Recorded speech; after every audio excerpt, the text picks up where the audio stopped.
Hello everyone, welcome to Sipika Social Science classes.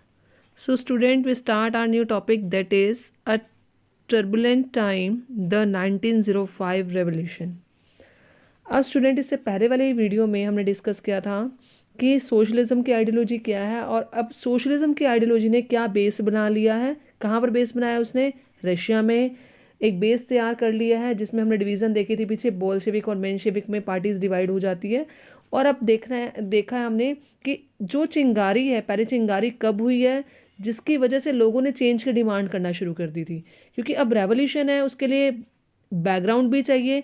और वो background क्या था, सब चीज़ें सही नहीं हो रही थी। अब जब चीज़ें सही नहीं होंगी तो लोग किसकी डिमांड करेंगे, बदलाव की डिमांड करेंगे। अब जो बदलाव की ज़रूरत हो रही थी वो हुई है हमारे 1905 रेवोल्यूशन में। अब ये जो हमारा टर्बुलेंट टाइम है, टर्बुलेंट टाइम का मतलब होता है कि कुछ सही ना होना, मतलब एक्यूरेट वे में काम ना होना। तो वो कब चला, वो 1905 रेवोल्यूशन ने उसने बेस तैयार किया जिसकी वजह से रेवोल्यूशन को एक चिंगारी मिली है, जिसकी वजह से रेवोल्यूशन आगे बढ़ा है। अब क्या था, Russia was an autocracy. Russia was an autocracy मतलब जैसे आपने सुना भी होगा that the king was autocratic. Autocratic मतलब जिसके ऊपर कोई भी कंट्रोल ना हो किसी भी चीज़ का, जिसका अपना शासन चलता हो, मोनार्की की तरह वो वर्क कर रहा हो, जो भी वो जैसा भी करे कोई उसको रोक टोक करने वाला ना हो, वो किसी के ऊपर कैसे अत्याचार कर रहा है, कैसे एक्सप्लॉइट कर रहा है लोगों को, और कोई भी रोक टोक उसको करने वाला नहीं था। ऐसे ही रशिया में हो रहा था। रशिया वॉज एन ऑटोक्रेसी, वहाँ पर ऑटोक्रेटिक रूल चल रहा था। किसका ऑटोक्रेटिक रूल चल रहा था? त्सार निकोलस का। और that person was not subject to parliament, मतलब पार्लियामेंट वहाँ पर थी पर उसकी पार्लियामेंट के लिए कोई आंसरेबिलिटी नहीं थी, कोई जवाबदेही नहीं थी कि कैसा काम हो रहा है, क्या काम नहीं हो रहा। और पार्लियामेंट भी ऐसी थी कि जो उसकी जो भी वो काम कर रहा था उससे आंसर क्वेश्चनिंग नहीं करती थी कि वो इस चीज़ का आंसर दे या वो किसी चीज़ के लिए आंसरेबल हो। तो सार वहाँ पर एक मनार की तरह ऑटोक्रेटिक रूल चला रहा था जिसके ऊपर किसी का भी कंट्रोल नहीं था। जो वो चाहता था वैसे वो उस कंट्री में कर रहा था। कौन सी कंट्री में? रशिया में।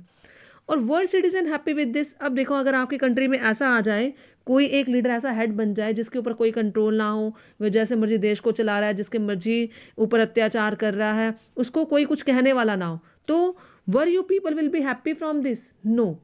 तो ऐसा ही आंसर उस टाइम के लोगों ने दिया कि हम इस चीज़ से हैप्पी नहीं है। कौन कौन हैप्पी नहीं थे?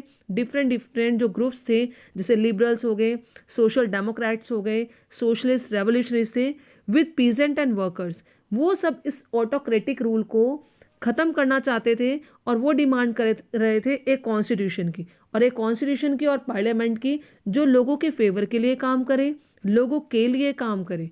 मतलब गवर्नमेंट त्सार निकोलस को हटा के कॉन्स्टिट्यूशन चाहते थे जिस कॉन्स्टिट्यूशन में लोगों के लिए कुछ ऐसी शर्तें लिखी जाएं जो लोगों को उनको पॉलिटिकल राइट्स या इकोनॉमिक राइट्स उनको प्रोवाइड करे। तो लोगों ने कॉन्स्टिट्यूशन और पार्लियामेंट की डिमांड करनी शुरू कर दी। और उनको और किसने सपोर्ट किया? दे वर स्पॉटेड बाय नेशनलिस्ट एंड जादित्स। जादित्स कौन होते हैं और नेशनलिस्ट कौन होते हैं? नेशनलिस्ट मतलब जैसे आपको ने क्या होगा, जो नेशन को एक सूत्र में बांध के चलना चाहते हैं, जो नेशन को अपने नेशन की तरक्की के लिए, अपने नेशन के वेलफेयर के लिए काम करते हैं, जिसके अंदर एक मतलब राष्ट्रीय भावना पैदा हो जाती है, वो होते थे नेशनलिस्ट। और जैदिस्ट कौन थे? जैदिस्ट थे, जो आपका मनमा का क्वेश्चन भी आता है, हुवर जैदिस्ट। मुस्लिम रिफॉर्मर्स मतलब मुस्लिम जो सुधारक थे, जो रिफॉर्म करना चाहते थे in Russian empire, who wanted to modernize Islam. जो ऑर्थोडॉक्सी इस्लाम था जिसमें पहले काफ़ी रिचुअल्स पुराने तरीके के चल रहे थे, तो जो रिफॉर्मर्स थे, जो मुस्लिम कौम के जो लीडर्स थे, जो चाहते थे कि हमारे भी जो इस्लाम है वो भी मॉडर्नाइज हो, उसकी सारी ऑर्थोडॉक्सी है, जो पुराने रीति रिवाज हैं वो ख़त्म हो, उसको जैदिस कहते थे। अब इन सब लोगों ने मिलकर, किस किस ने? लिबरल्स ने, सोशल डेमोक्रेट्स, सोशलिस्ट रेवोल्यूशनरीज और नेशनलिस्ट और जर्दिस्ट, इन सब ने किसका सपोर्ट किया कि हमें कॉन्स्टिट्यूशन चाहिए, हमें हमारी पार्लियामेंट चाहिए जो लोगों के लिए भलाई के लिए काम करे, जिसमें लोगों की सुनी जाए, और अगर लोगों को लगता है ये चीज़ गलत हो रही है तो वो अपना ओपिनियन दे सके। तो वो ऐसा कॉन्स्टिट्यूशन चाहते थे, वो ऐसी पार्लियामेंट चाहते थे जिससे लोगों का भला हो सके। But autocratic rule along with bad economic condition made the time more turbulent. अब क्या हुआ, देखो ऑटोक्रेटिक रूल तो मैंने आपको बता दिया, किसका था, जार निकोलस का। जार निकोलस के रूल के साथ साथ जो वहाँ की इकोनॉमिक कंडीशंस थी, इकोनॉमिक कंडीशन मतलब मनी रिलेटेड कंडीशंस थी, मनी रिलेटेड मतलब सोसाइटी में कहीं ना कहीं ऐसे चेंजेस आ रहे होंगे होंगे जिससे लोगों का सर्वाइव जिसमें लोगों को सर्वाइव करना भी मुश्किल हो गया होगा, उनकी जो लाइवलीहुड चलनी मुश्किल हो गई होगी, तो उसको हम इकोनॉमिक कंडीशन से लेकर चलते हैं। तो ऑटोक्रेटिक रूल उसके साथ साथ मतलब एक ऑटोक्रेटिक रूल हो गया रीजन, और उसके साथ साथ bad economic condition made the time more turbulent, उसने टाइम को और ज़्यादा ट्रबलेंट बना दिया।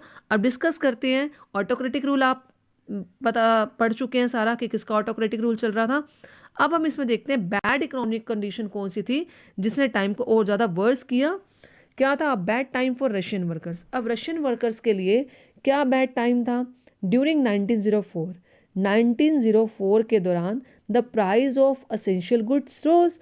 अब असेंशियल गुड्स क्या होती हैं, जो डेली मर्रा की चीज़ें होती हैं जिनके बिना हमारा सर्वाइव करना मुश्किल हो जाएगा, जैसे ग्रेन्स हो गए, हमारा जो इटेबल्स हैं, जो बेसिक नेसेसिटीज़ हैं, अगर वो भी फुलफिल नहीं होगी तो लोगों के लिए लाइफ को चलाना मुश्किल हो जाएगा। और उसका प्राइस कैसे हो गया, बढ़ गया। अब प्राइस बढ़ा कैसे, कुछ ना कुछ इसके फैक्टर्स रहे होते हैं कि कई बार क्रॉप फेलियर हो जाती है। अब क्रॉप फेलियर की वजह से क्या हो जाएगा, सप्लाई कम हो जाएगी, और जब किसी चीज़ की सप्लाई कम होती है तो उसकी डिमांड बढ़ जाती है, और जब डिमांड बढ़ती है तो चीज़ों के प्राइजेस बढ़ना शुरू हो जाते हैं। अब चीज़ों के प्राइजेस बढ़ गए, रियल वेजेस डिक्लाइन बाय 20%, पर जो रियल वेजेस थी वो 20% और डिक्लाइन होगी। अब रियल वेजेस क्या होता है, अब आप देखिए, अब के टाइम में अगर 1,000 की बात की जाए और पहले के टाइम में 1,000 की बात की जाए, दोनों में डिफरेंस है। पहले चीज़ों के प्राइस कम होते थे, 1,000 में बहुत सामान आता था, और अब चीज़ों के प्राइस जब बढ़ जाते हैं तो 1,000 रुपये सारा उसमें हमारा खर्चा नहीं चल सकता, क्योंकि अगर चीज़ों के प्राइस वही रहें और हमारी वेजेस बढ़ रही हैं तो इंक्रीमेंट एक्चुअली में है।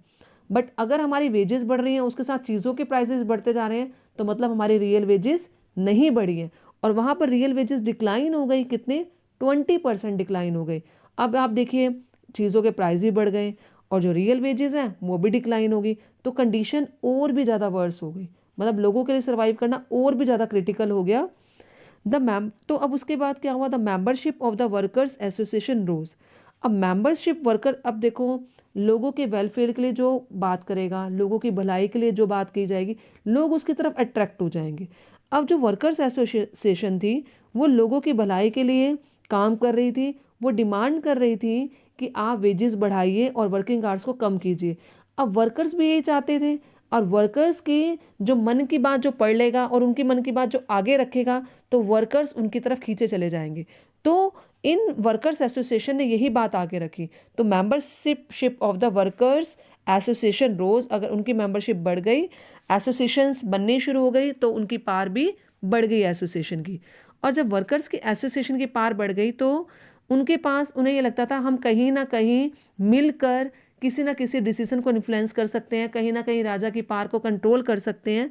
तो जब when 4 members of the assembly of Russian workers 1904, ये भी एक एसोसिएशन थी, वर्कर एसोसिएशंस, जितनी भी वर्कर एसोसिएशंस थी उसमें से एक ये वर्कर एसोसिएशन कौन सी थी, असेंबली ऑफ रशियन वर्कर्स, जो 1904 में बनी थी। उसमें क्या हुआ था, जब 4 मेंबर्स हटा दिए गए, 4 वर्कर्स हटा दिए गए, कहाँ से, एक इंडस्ट्री थी पुतिलोव आयरन वर्क्स, उस इंडस्ट्री से जब 4 वर्कर्स को निकाला गया तो लोग जो थे वो अगेंस्ट हो गए थे, लोग स्ट्राइक पे उतर आए थे, क्योंकि अगर आज 4 वर्कर्स को निकाला है, कल 10 को निकालेंगे, कल 50, फिर 50 को निकालेंगे, फिर 100 को निकालेंगे, अगर सारे मिलकर आवाज़ नहीं उठाएंगे तो ऐसे लोग निकलते रहेंगे और कोई उनकी फेवर नहीं कर पाएगा। तो 4 जब मेंबर्स डिसमिस किए गए तो क्या हुआ, 1,10,000 workers in Saint Petersburg went on strike. तो 1,10,000 लोगों ने स्ट्राइक करनी शुरू कर दी, ठीक है, कहाँ पर, सेंट पीटर्सबर्ग पर। और उन्होंने क्या डिमांड रखी, उन्होंने डिमांड रखी कि वर्किंग आवर्स को आप घटाइए, जो आप लोगों से काम करा रहे हैं 15-15, 16-16 घंटे, उन वर्किंग आवर्स को आपको कम करना पड़ेगा, और 8 घंटे होने चाहिए मिनिमम, कि आप मिनिमम और मैक्सिमम आप 8 घंटे काम करवाइए। तो उन्होंने पहले डिमांड रखी रिडक्शन ऑफ वर्किंग आवर्स। दूसरी डिमांड उन्होंने क्या रखी कि हमारे वेजेस को क्या किया जाए, बढ़ाया जाए। तीसरी डिमांड उनकी क्या थी, तीसरी डिमांड थी improvement in improvement in working conditions की हमारी वर्किंग कंडीशंस को इम्प्रूव किया जाए। तो ये जो डिमांड्स थी वो कौन कर रहे थे, वर्कर एसोसिएशन के जो मेंबर्स थे वो डिमांड कर रहे थे। किसके लिए डिमांड कर रहे थे, वर्कर्स के वेलफेयर के लिए, कि जो उनके साथ एक्सप्लॉयटेशन हो रहा था वो ना हो।